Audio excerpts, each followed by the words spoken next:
Hey guys, what's up? It is Sarah. We are here at We Make Celebrates in Portland, Oregon for another episode of That Creative Life. And I have two special guests today on the show. The first one is Kevin. Introduce yourself. What do you do? Where do you live? And yeah. Thanks, Sarah. I'm Kevin Long from The Dirt, and I live here in Portland, Oregon. Love it, love it. So tell the audience a little bit about your app and a little bit how you got there. Great. So the easiest way to think about The Dirt is think Yelp for camping and guided adventure trips. Essentially, if you're one of the 80 million people looking for designated campgrounds or guided adventure travel trips, it's a terrible online search experience. Super fragmented and very limited pictures, videos, and reviews. Imagine, Sarah, you're gonna pick a hotel and you can't even see what it looks like online, right? It's the same thing in the camping space. So with The Dirt, we set out to crowdsource a picture and a review from local experts from around the country of every campground and guided adventure trip in the US. Amazing. And when did that start? So we started it 2 years ago with a little beta. My co-founder is my wife, Sarah. She did a test run of some of our gamification mechanics, worked with some consultants, and proved that by gamifying the process, we can dramatically crowdsource these local pictures and reviews from experts around the country. So explain gamification. Sure. Because that's super fascinating to me. Okay. And it seems like a great way to make the app popular and make it where users are actually engaged. Right. So it's tricky to try to get millions of people to submit pictures and reviews of campgrounds and guided adventure trips. So what we did is we created a system where you create an account on thedirt.com and users get points for submitting campground photos, videos, and reviews. Those points put them on a leaderboard. They move up and down the leaderboard in real time, competing to be the best reviewer with the most useful reviews. And then at the end of every month, we give out prizes to the top reviewers. Love it.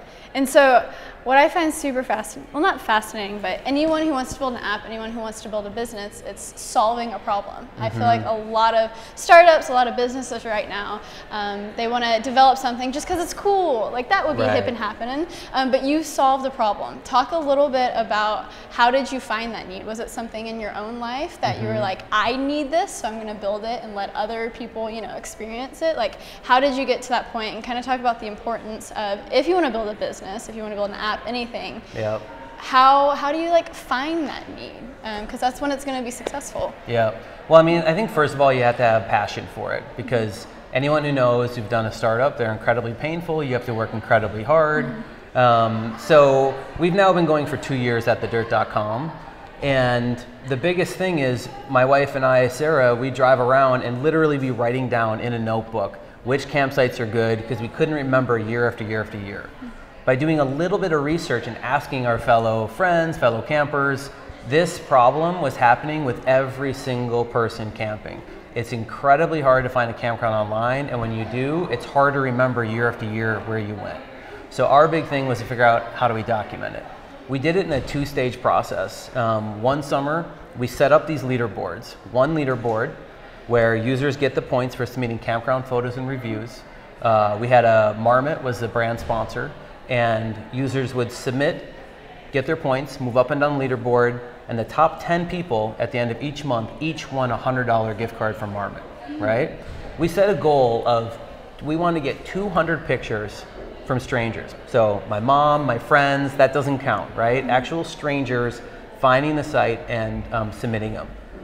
Sarah, we got over 2,000 photos and videos submitted in less than 30 days. Jeez. Yeah. Okay, well, let me stop you right there, because instantly my mind goes to, and a lot of people who probably have ideas about startups or whatever, is how do you find your audience? Right. Like, how do you get, sure, you have a great idea, but how do you make the people come to you? I mean, are you online internet marketing savvy? Is it, you know, word of mouth? I mean, how were you successful? How do you set yourself apart from everyone else who has a brilliant app idea? So one thing was seeding a little bit of marketing out there, using a variety of different channels, social media, email, etc. But a big thing is we built into the product. We're like, let's say, Sarah, you're about to get 12 points for submitting a campground photo and review. We made a simple pop-up feature that said, hey, Sarah, share this now on Facebook and Twitter for an additional 10 bonus points. almost everybody shared it because they want the points, because they want to win the prizes. Right. What happens? It's that incentive. Your friends see it, your friends come in, your friends start playing, and that cycle starts going on and on and on. And that's one of the reasons we've been to accelerate so fast. Like if you look at what happened this summer, right? This summer, we built our web app at thedirt.com where every single state has a leaderboard. Every single state has a brand partner. We gave over $100,000 away in prizes because the top 10 people in every state in every month each won a $100 gift card. And then we'd reset the leaderboards. Hello. It was awesome. This summer alone, we crowdsourced over 30,000 user-generated pictures and reviews in less than 100 days. Hello, that is amazing. So getting a little bit more into specifics, when you collaborate with these brands and stuff, do you give them incentive to say like, hey, this is free advertising, so give away these $100 gift cards? Or like, how does that No, work out? it's a good question. Yeah. What's happening with a lot of the brands, especially in the outdoor industry, is they can only say, buy my stuff so many times. Right. These brands are hungry for real content their customers and their potential customers actually want, right? So what's great about The Dirt is we're crowdsourcing all these pictures and reviews from people around the US that campers want, that makes it easy for them to find and select their campground that they want to go to. And what's nice with these brands, when they sponsor a state contest, like let's say Mountain Khakis, they sponsored North Carolina and South Carolina contest. Well now, everyone in those states are competing for the Mountain Khaki prizes. Everyone that goes to the different campgrounds, hundreds and hundreds of campgrounds in those states, sees Mountain Khakis as a brand partner. Plus all the content getting submitted, we can now create awesome blog posts. The top 5 campgrounds 1 hour from Charleston. Let's put that blog up on the Mountain Khakis website. Let's help Mountain Khakis have a more engaging, authentic experience for their users. So it's a win for us and it's a win for these brands. Yeah. You're providing value to the brand. It's not just like give me, give me, give me, but it's like there's value on both sides, which is huge. Yep. It's actually value everywhere where for us, it's value because we want thedirt.com to be big and popular. Yeah. It's value for these users because they're having fun submitting their campground reviews, winning prizes, and it's becoming like a journal. You know, we now have thousands of users, and these users have all their campgrounds documented for themselves in the future, and for the brands, they want this engagement. Yeah. So it's a huge lesson. It's like solve a problem. If you want to build a business, it's like what is something that's bothering you every single day? What is something you need to fix in your life? And it's like odds are other people are going to have that issue too. And even if you're like a filmmaker, a photographer, more in the arts, it's like, what is that show that you want to see? What is that picture series you want to see? It's like, you should do that because that's like missing in the world. And so you've been in the startup world, and I'm sure there have been failures because startup, you know, not everyone is the next Instagram or Snapchat or huge thing. So maybe talk about one specific failure that kind of led you to where you are today and a big lesson that you kind of learned from that. I'd say an interesting one is one of my earlier startups I was co-founders of. We raised a bunch of money, and then when we got a really great valuation for it, we pushed for a super high valuation right out of the gate, which was great because we own tons of the company. But then when it came time to raise another round of funding, we were going to have to do a down round. And that's when I really learned how painful a down round is. We're actually raising money at a lower valuation the second time, giving up a massive amount of your company. And the thing is, when you're an entrepreneur, you're putting an amazing amount of blood, sweat, and tears into it, and you want to keep that control position of your company for as long as you can. I'd say that was one of my biggest lessons of just learning how to pace each stage along the way so you're properly growing and don't have to take those backpedal steps. It's pretty important. I'm super fascinated in the startup world and building businesses, and a lot of people who watch this are artists, and a lot of them have, because you know, if you're an artist, you're in the sense a entrepreneur because you have to sell yourself. And so what is kind of your piece of advice to anyone who's trying to build a personal brand? It's you know, it's kind of similar to building a company or a business. Someone who's marketing themselves, what's a piece of advice you'd give to them to really put them on the map as a filmmaker, as a photographer, as whatever? So I'd say if you're trying to put yourself out there, whether you're building your own business or you're just trying to grow your own personal brand, you know, the thing of test every step of the way. It's not just for like when you're making a giant piece of software like thedirt.com, we will want to test like the user experience along the way. But every single time you're trying to grow your business, get the word out there, attract new clients, close a deal, you're learning every step of the way, right? So just like how on thedirt.com we tested, you can be doing that as an individual. You go to a conference, you do a presentation, how many people follow up with you? You do some direct email marketing, you do some social media marketing, how many people follow up with you? And trying different things and trying different ways to do it, as long as you commit to every time you try something, try to test it. If you can try something and do it 2 different ways to have an A/B test, that's even better. I think it's one of the most important things because you're putting a number to it instead of it just being like a branding free-for-all. Yeah. You're putting like a scientific way to be able to grow that business each step of the way and to know what's working and know what's not working. That's good. That's good. Because, and also right now, it's like companies and people all about like data, but it's like, what do you do with those numbers? And I think it is smart because you have to have a bit of practicality to what you're doing. It's like, do what you love, but also do something that loves you back. And so having those numbers and having those metrics kind of weigh your skills by or weigh your audience is good, I feel like. Right. But yeah, Kevin, thanks for hanging out. Thank Have a you. great rest of your conference. Sorry I got a little noisy at the end. But like, good luck with the dirt. It sounds like it is doing fabulous. If you're into camping, guys, check it out. I'm guessing App Store, Android, or is it website? Yeah, right now it's a web app, and Web you app. just go to thedirt.com. That's THEDYRT.com. Cool. I'm here with my second guest at We Make Celebrates. Introduce yourself. What is your name? What do you do? And where do you live? My name is Anis Morjgani. I live here in Portland, Oregon. I am primarily a poet, and so that means that I write poems and then I travel around and I share those poems, do shows probably about 3 to 5 months out of the year, and the rest of the time I'm at home writing and drawing and doing whatever. Coolest thing ever. Let's just start with being a poet. Yeah. That is so cool. Well, And thanks. so how, kind of like bring me through, how did you get to that point where you're like, I'm a poet. I am going to do this for a living. Will do. Did you have kind of outside, like what was support like? Was your family like, heck yes? Was your family like, you need to go with something maybe more traditional? Or like, how was that dynamic? Yeah. Thankfully, my family's always been super supportive. Like when I went off to school, I went off to study comic book illustration. Cool. And that was something that there was never like a weird conversation or trepidatious conversation of them being like, are you sure this is what you want to do? Like they were like, oh, you want to go to art school? Awesome. And you know, that's something that I've always been thankful for, that grew up in a house and an environment that always recognized the importance of the arts and honing and supporting that with me and my siblings in any way that my parents could. And so with regards to me and my relationship with poetry, when I went off to school, I had just started writing poems. I had taken a creative writing class, and it kind of gave me a new and different way to explore my creativity, which up until then had always been visual. And going to school to study visual arts, writing became something that was sort of like a retreat or an escape from classwork. And I got turned on to just sort of like the writing of poems and the performing of poems, and found it really fascinating. And so when I was done with school,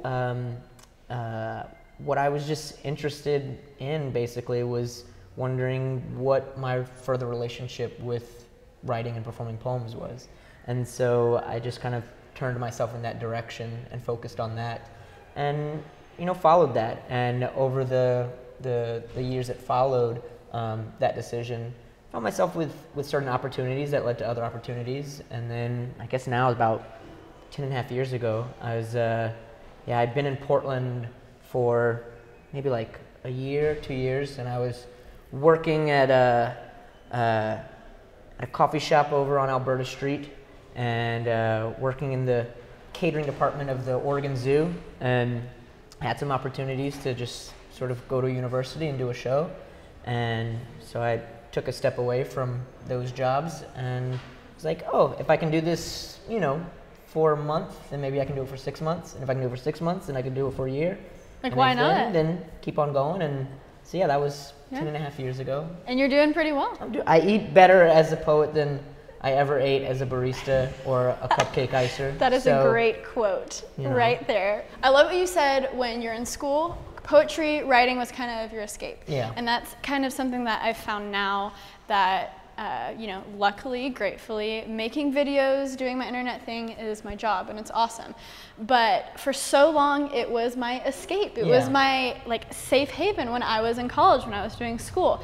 And it's just so fun when you're doing it, when it's like you're not supposed to be doing it. Like, I'm supposed to be doing homework right now, but I'm making this dope video. Exactly. And so something that I have to kind of train myself and teach myself right now is, what are some things within video, within, you know, this realm that I'm in, to still treat it like as an escape. And I still love it. And always when, you know, I finish a video, that reward is just so amazing because I truly love that. But sometimes it does feel like a job. So Definitely.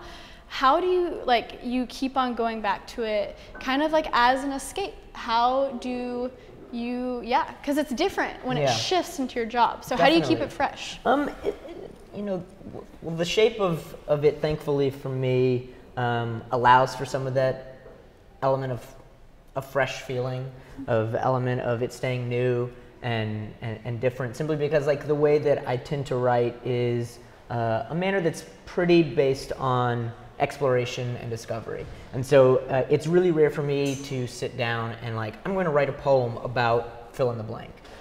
Those are always the poems that never get finished, I find. And so for me, every time I sit down to write, it's a completely new experience. And you know, I definitely don't, there's not like as much of a passionate, fiery relationship with my writing as it was when I was 20, 21.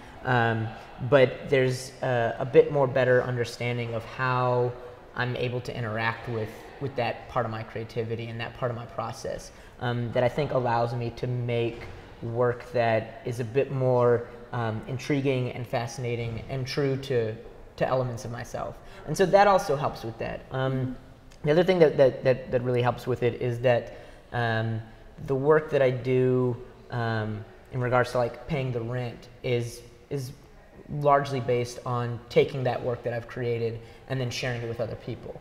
And so going out into the world and creating shows, there's always an element where you know, there's a template basically for whatever it is that I'm doing in front of folks. And there's a collection of poems that are kind of like cycling through that I'm always drawing from.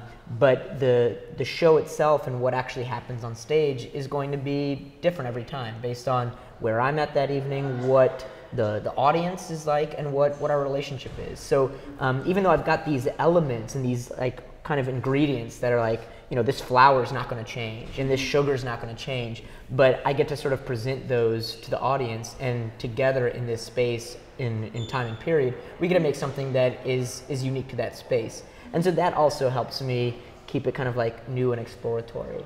I love it. But it's definitely a challenge. Yeah. I mean, like I've found myself in the past couple years in a place where feeling as if at times this feels like the same thing, or the same tired feeling, and trying to find the permission and the courage and the allowance to say to myself, like, you know, you can step away from this and, you know, figure out what are the elements about this that you really enjoy, and perhaps that takes manifestation in a completely different way than it has over the past decade.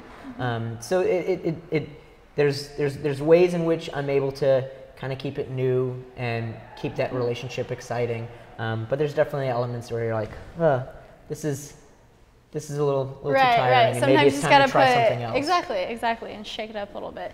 A big part of what you do is doing that part, sharing. Yeah. Was there any point that you were scared, you kind of had that insecurity of like, what are people gonna think of me? And you're literally going on stages and performing live. Yeah. I make videos, I get to sit down and edit, but you were like putting yourself out there live. Was that something you gradually overcame, or were you comfortable with it in the beginning? Because because no matter, you know, what you do, I feel like at some point you have to put yourself out there. Yeah. Was that scary for you in the beginning, or has that kind of been something that you kind of just was in you? I don't know if it necessarily was in me, but it wasn't too scary like when I first started. And I think a big part of that was that I had been wanting to do it for a period of time and hadn't been able to have the outlet.